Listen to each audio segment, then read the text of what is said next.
श्री गणेशाय नमः। श्री गुरुवे नमः। प्रिय छात्रों, हम लोग प्रौढ़ मनोरमा पढ़ रहे हैं। शास्त्री प्रतिष्ठा प्रथम खंड में मूल प्रौढ़ मनोरमा पढ़ना है। तो आज के पाठ का सूत्र है इको यणच। व्याकरण सिद्धांत कौमुदी में भट्टोजी दीक्षित सुधी उपास्यः इति स्थिते अस्थान्त आंतर्याधिकारस्य यकारः कहे हैं। इसका तात्पर्य है कि स्थानीय इक भी चार हैं, ई उ री लृ, और आदेश भी चार हैं, य व र ल। तो यथासंख्य मनुदेशः समानाम सूत्र से ही यथाक्रम से यणादेश संभव होने पर भी स्थानेन्तरतमः सूत्र से स्थानीय के आंतर्यवान इकार को यकार यणादेश हमने क्यों कहा, इसी कारण को इको जनच सूत्र की व्याख्या में प्रौढ़ मनोरमा में कहते हैं। अब प्रौढ़ मनोरमा में इको यणचि सूत्र की व्याख्या को समझने के लिए दो तीन बातें पहले समझना अत्यावश्यक है।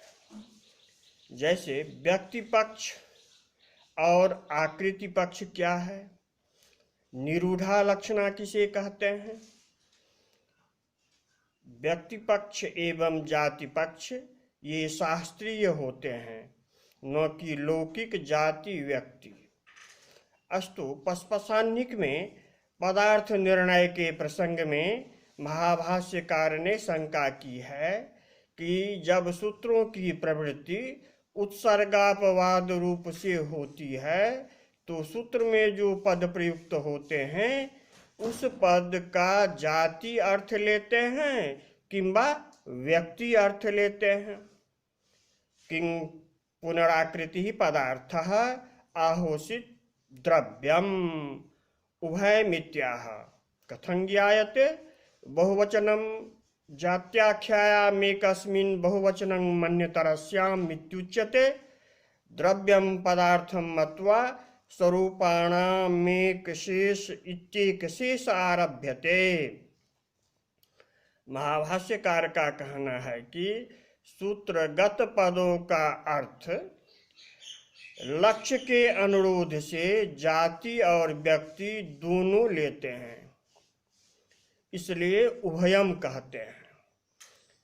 कैसे जानते हैं, तो कहते हैं कि पाणिनि आचार्य ने जाति को पद का अर्थ मानते हुए जात्याख्यायामेकस्मिन् बहुवचनं मन्यतरस्याम् कहे हैं। अर्थात जाति नाम एकत्वम जातेः संख्या न विद्यते। जाति में एकत्व रहता है, इससे मात्र एक वचन हम लगाते हैं।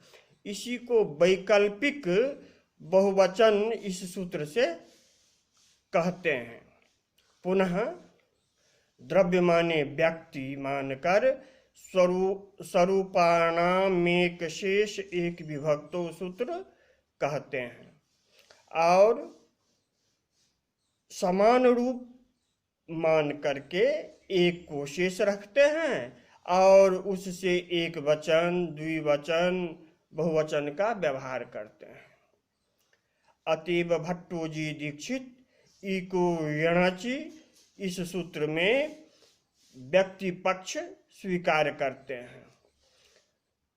प्रौढ़ मनोरमा में इक और यन इन दोनों पदों के अर्थ को व्यक्ति पक्ष में इक पद से 66 व्यक्तियों का बोध करते हैं और यण पद से 7, इसलिए यहाँ यथासंख्य संभव नहीं होने से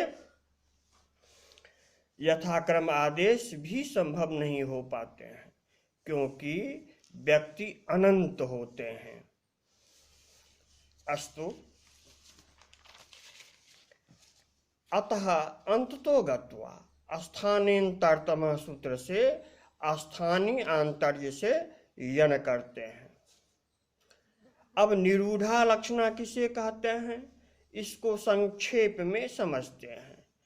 प्रयोजनवती रूढ़ा लक्षणा द्विविधा मता, असत्य प्रयोजने शक्य संबंधो निरूढ़ा लक्षणा, त्वचा ज्ञातमित्यादौ यथा त्वचस्त्वगिन्द्रिये परम लघु मंजूषायाम नागेश भट्टः। लक्षणा वह शब्द शक्ति है जहाँ मुख्यार्थ बाधित होने पर अर्थबोध के लिए पदों के लक्ष्य को स्थापित करते हैं। प्रयोजन को सिद्धि करने के लिए जहाँ लक्षणा की जाती है वह प्रयोजनवती लक्षणा है। जैसे गंगायाम घोषः, गंगा में तो प्रवाह होते हैं, वहाँ घोष का रहना असंभव है। इस तरह मुख्यार्थ बाधित होने पर गंगा पद से शैत्य पावनत्वादि प्रयोजन बताने के लिए गंगा के तीर में लक्षणा करते हैं।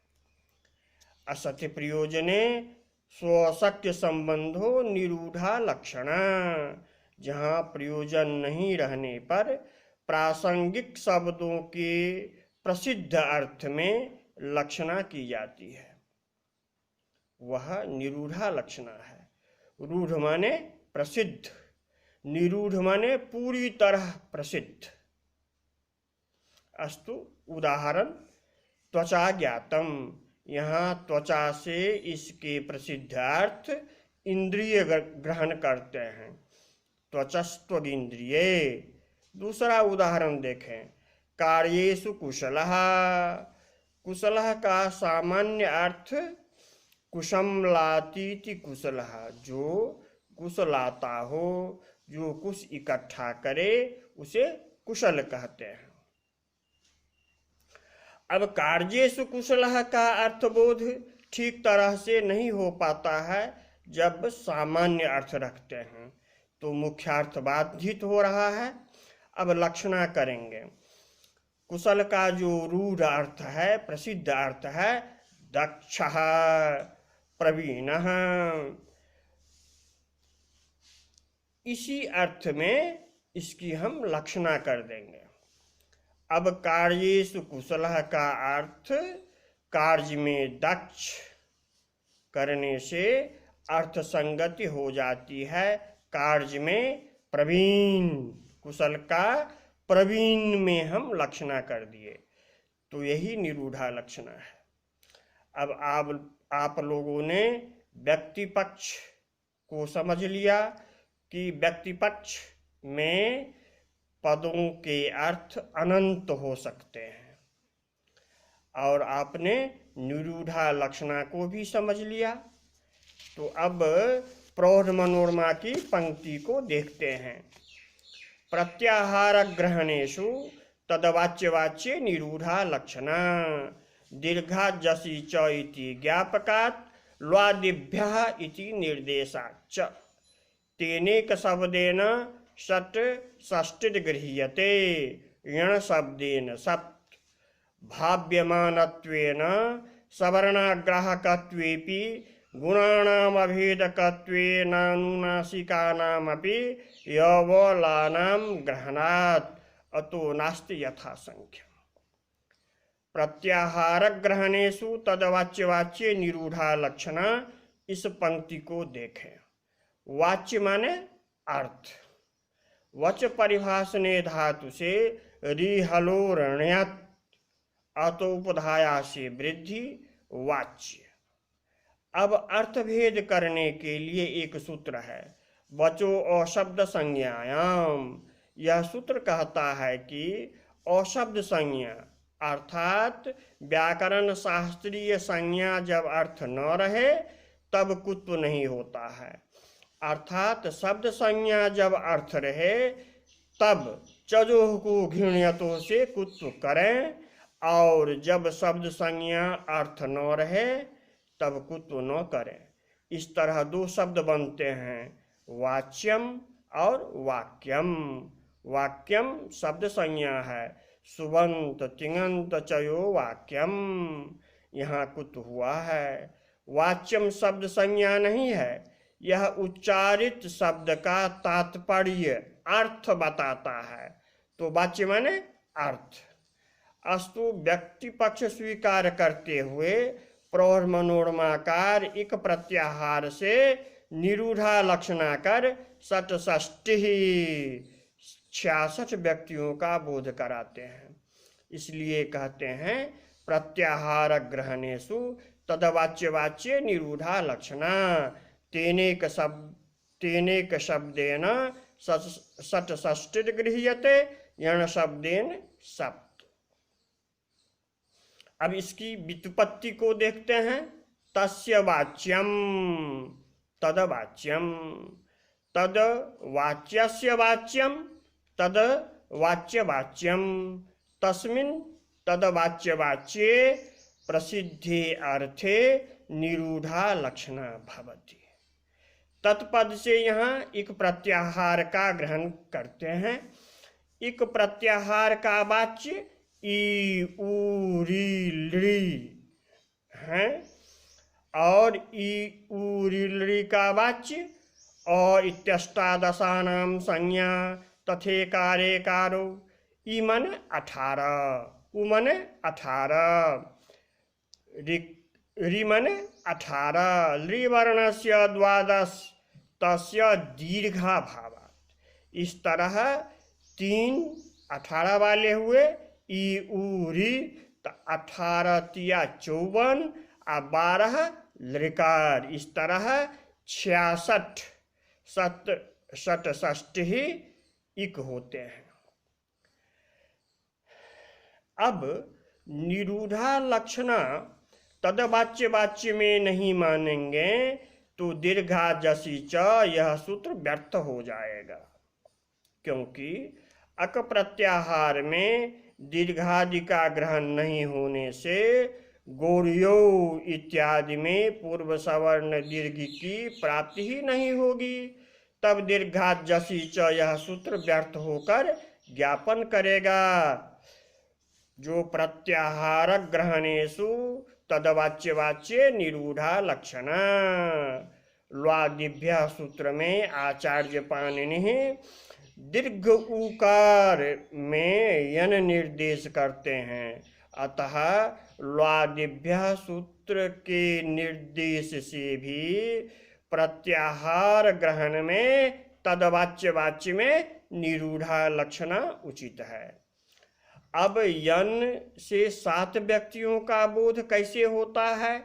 इस प्रसंग में भाव्यमानत्वेन सवर्णाग्राहकत्वेपि गुणानामभेदकत्वेनानुनासिकानामपि अबलानां ग्रहणात्, अर्थात विधीयमान सवर्ण का बोधक नहीं होता।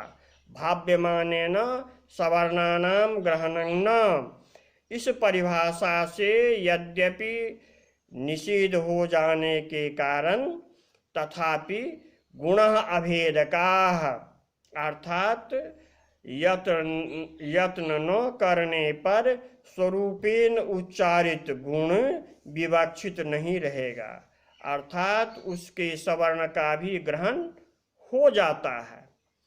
गुण अभेदकाः, इससे उपस्थित जो सवर्ण उनका भाव्यमानेन सवर्णानां ग्रहणं न, इस परिभाषा से निषेध नहीं हो पाता, यह मनोरमाकार कहते हैं। इस तरह गुण अभेदकाः इस पक्ष में यन प्रत्याहार का वाच्य यवरल है और यवल का वाच्य अनुनासिकानुनासिक भेदेन यवला द्विधा। तो ये 3 वर्ण हुए और अनुनासिक और अननुनासिक के भेद से 2 हुए, तो 3 दूनी 6 और रेफ का वाच्य 1 है, तो कुल 7 यन होते हैं। इस तरह यथासंख्य की स्थिति नहीं होने से स्थानेन्तरतम सूत्र से स्थानीय आंतर्य के अनुरोध से ईकार को यकार यन कहे हैं।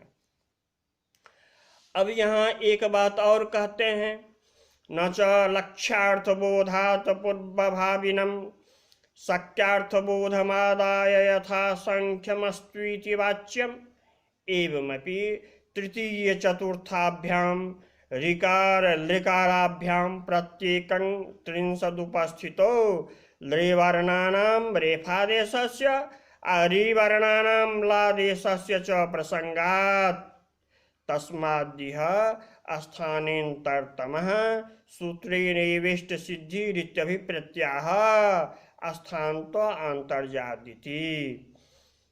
अब प्रौढ़ मनोरमाकार कहते हैं कि लक्ष्यार्थ से पूर्व शक्यार्थ बोध अर्थात इक का जो सामान्य अर्थ है ई उ री ली